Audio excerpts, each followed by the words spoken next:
What's going on, guys? So today David came over and we are going to be working on his wife's Saturn Vue, right? It has a issue with heating up the car. So we're driving around, it's getting cold out now, and we're not getting heat. We're going to be replacing the thermostat in it, just because of the symptoms it's showing. The heat kicks on and off when it wants to, as far as when it gives you heat. Some days it'll work, some days it won't. We have a pretty good feeling the thermostat is staying stuck open most of the time. After a while it may close itself off, which will allow the heat to come back open and all that, and it'll work. I would show you the symptoms, what to look for that. One of the big ones would be the check temperature gauge, but Saturn decided that it was a bad idea to put a temperature gauge inside so you can't see it, so you have no idea what it's doing. Which is really dumb. So what we're going to do is we're going to take the air intake off, the covers off, all the dressings. We'll get down to the thermostat, get it removed, pop it out, run down to the parts store and get a new one, throw it in. So it shouldn't take us too terribly long. Unfortunately, like I said, we can't tell you exactly, show you the symptoms because this doesn't have all the stuff to do that. But we'll maybe cover some of the stuff that it does once we get the thermostat out. Alright, so this is 2008 Saturn Vue. What we need to do is get to the thermostat, which is down under this hodgepodge. So to show you that, we're going to take the intake off, which is this guy here. Just a hose clamp up top, one down below on the throttle, and then we're going to take this cover off, and then we'll be able to get a nice clean shot at where the thermostat housing is. So yeah, take this here, take that one there, and then there's just the vent hose. Take that off and you'll be good to go.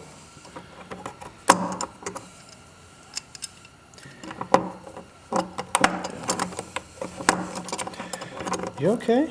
I'm good. That's not Cornwell, by the way. No? That's channel lock. Oh. So it's David's first time using tools.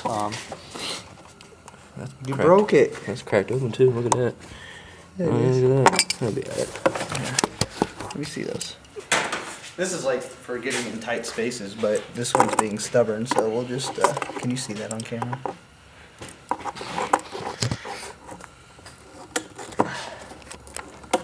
That way it locks on, so we can just move it however we want.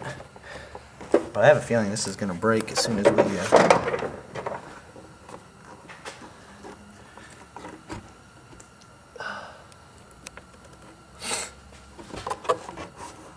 there we go. This is freaking breaking. And if you go get my right angle pliers, grab them real quick. 90? Yeah. If you ever getting hose clamps off, these things are great. They ratchet and lock, so you can get onto the hose clamp and it holds it in the open position. So grab it right here and just try to slide it. Yeah, there you go. Well, that's broken. What's that? I said, well, that's broken. I'll bet you gotta take that, get that whole piece to get that fixed. So, it's right, I seen it. That hose right there, there's two bolts attached to a housing, that's where that sucker's gonna be. But unfortunately, it is super hot, which means if we take it off, it's gonna spray everywhere, so we need to let the engine cool down a little bit, and then we'll crack those nuts loose and get it out. Oh, we gotta let it cool down for a minute. Alright, so the car's cooled down. I just wanted to show you how we get to the bolts down there. I don't even know if I can get a shot of where they're at, just because they're way the heck down there and they're kind of hard to see, but they're just at weird angles. But anyways, you follow this radiator hose right here, this big one. There goes my, yeah. And it goes into a housing right there. There's a bolt on the top corner and a bolt on the bottom corner. What we used is 10 millimeter, but it's basically just a long extension with a wobble joint and then a socket, short wall socket. I was able to do it that way. You don't necessarily need an extension that long, makes it easier, but you probably could get away with something in that range. But we're going to use the really long one because we don't get to use it very often, and why not? So let's get that sucker out of there.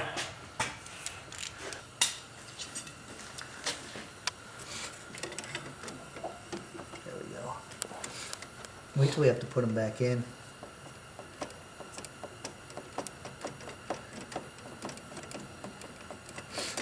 Alright, so that one's loose. Get a magnet for that.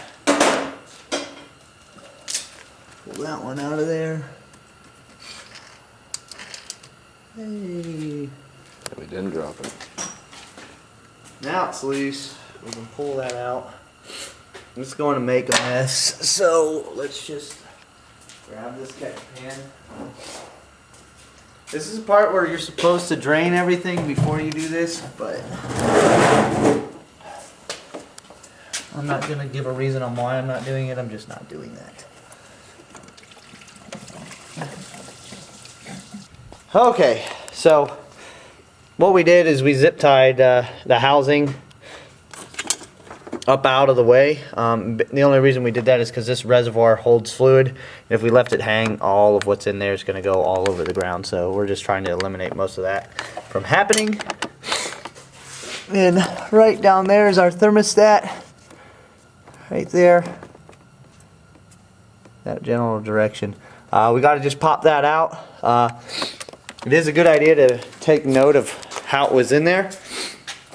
Put it back the way you found it, because it does flow a certain way. So make sure you do that before you go putting the new one in. Make sure you pay attention to how it came out. So we'll pop that out as best we can. Screwdriver or something in there. Sometimes you can just get them to pop loose. They do kind of set in there. Once we get it out, we'll go get a new one. Throw it in, put it back together, and top it off. So we'll need to get coolant while we're there too, because all I have is Subaru stuff. Alright. And we're back. We got a new thermostat. It's just a new one. Yeah. Here it is. So we're going to throw that in. We could test this other one, but like I said, it was kind of like an intermittent problem. It's not even in there. So we'll set it in. And all we have to do is set it down in the hole down there. You know what I'm saying?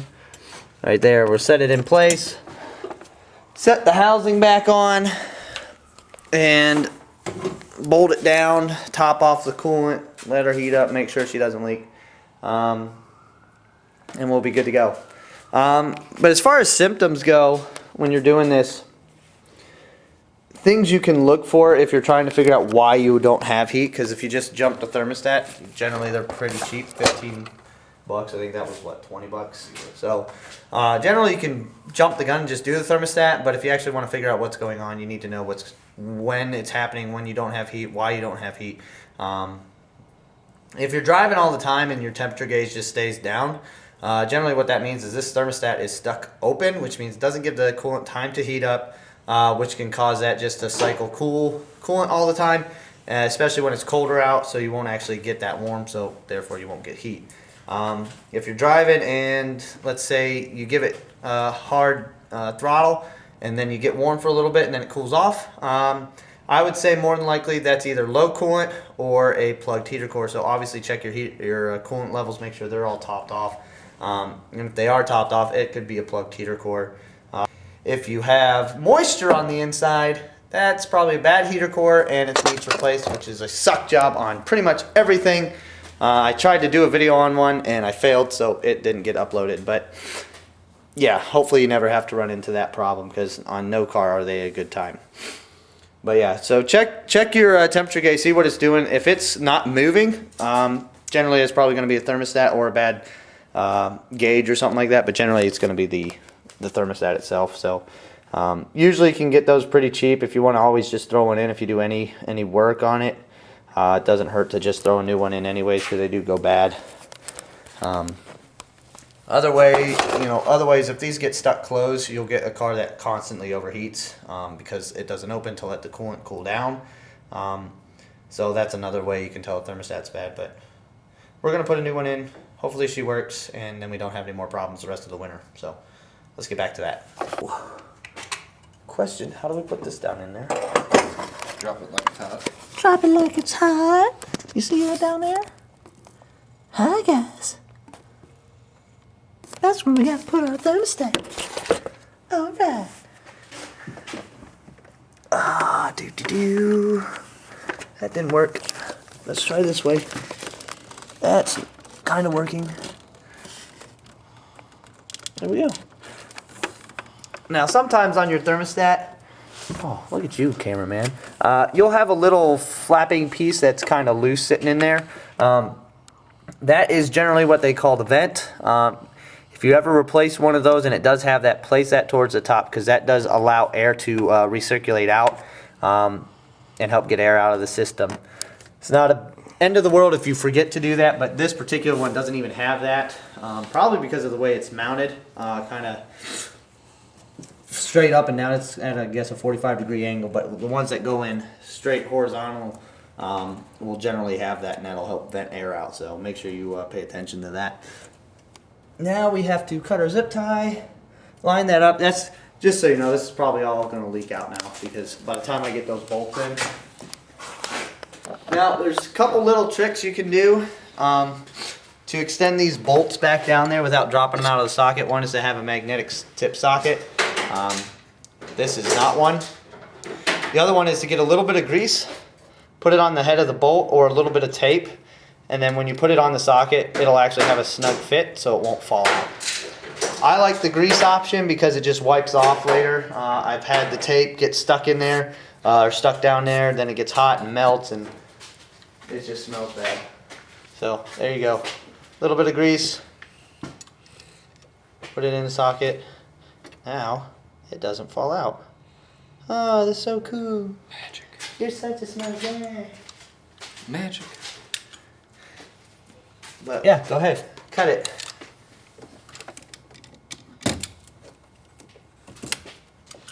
Pull it the other way. Pull it from the other side. Ah, yeah. Way to go, Billy.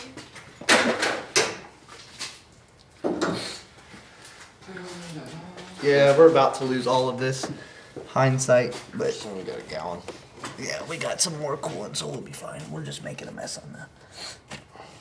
It'll just steam. Here it comes. yay. Yep. Get going. Yeah, I can't even stop because there's no way I get that in time to prevent it. Hindsight's 20/20, like I said.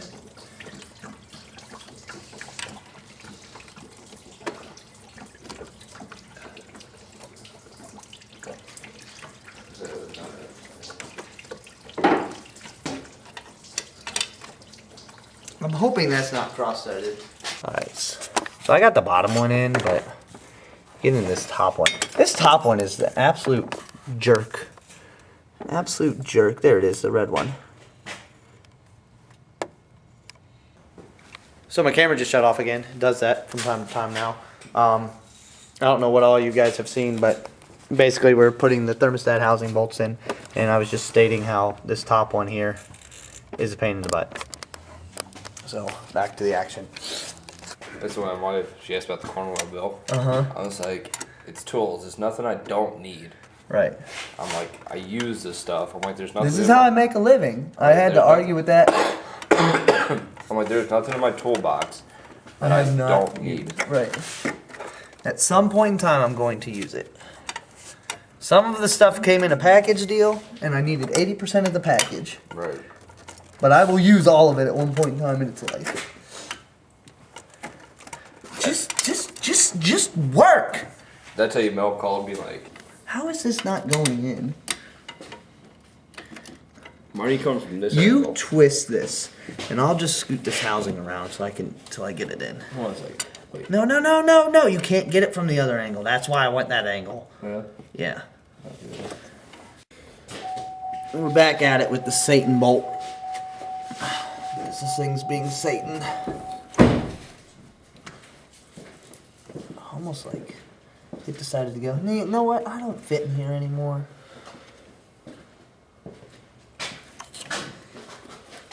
We'll get her. Grab that socket. You're a socket. The extension and everything? Yeah. Everything? Yep. Is it started? Let me just. Really stabilizer back to the rotation for the Indians this year. Spending a lot of time worrying about men's overs. 3 throws over for a guy who stole 6 bases during the season. No, I think so. It's good. But I'm having trouble spinning it now. Here's the set, and now a step off by Tom. Joe Madden told us the reason Contreras was fit. Pull up on that thing, let me tell you. Yeah! That only sucked a lot. You're good. You can move your hands out now. I'm taking this one because it was kind of loose.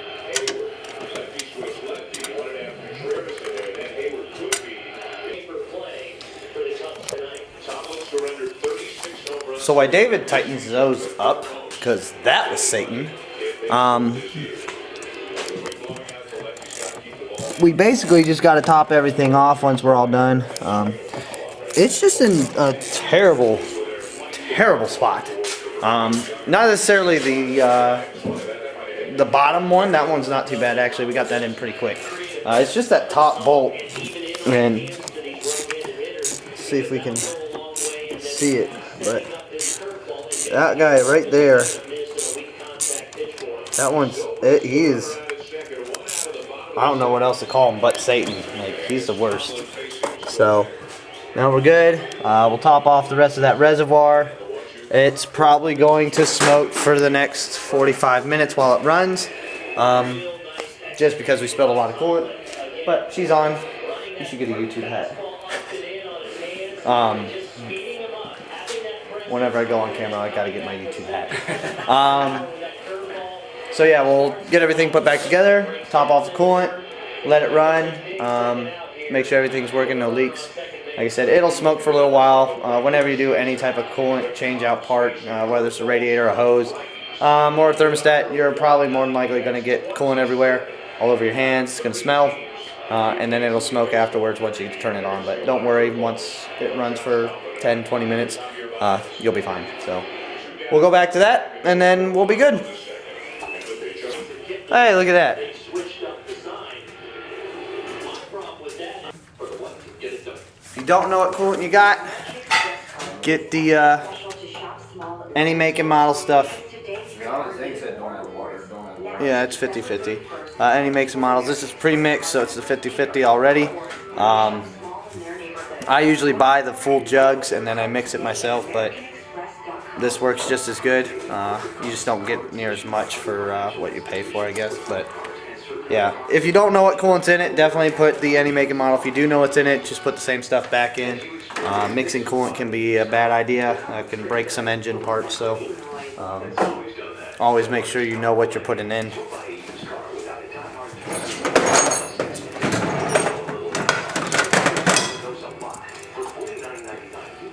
That's what it is. It's your fan. Is it on defrost? I don't know. Okay. Probably. Turn it off defrost. It'll probably get that to stop. Say when. When? So you keep topping it off. Keep topping it off as it burps and stuff. You'll make sure you have plenty in there. And we'll probably do that for, like I said, next 5-10 minutes. And then after a couple days, we'll double check it again too. So just make sure you do all that. Yeah.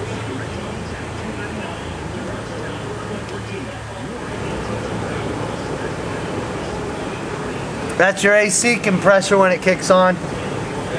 Yeah, that's what that squeak is. So yeah, look at this dash. Like, we got speedo, the tack, and fuel.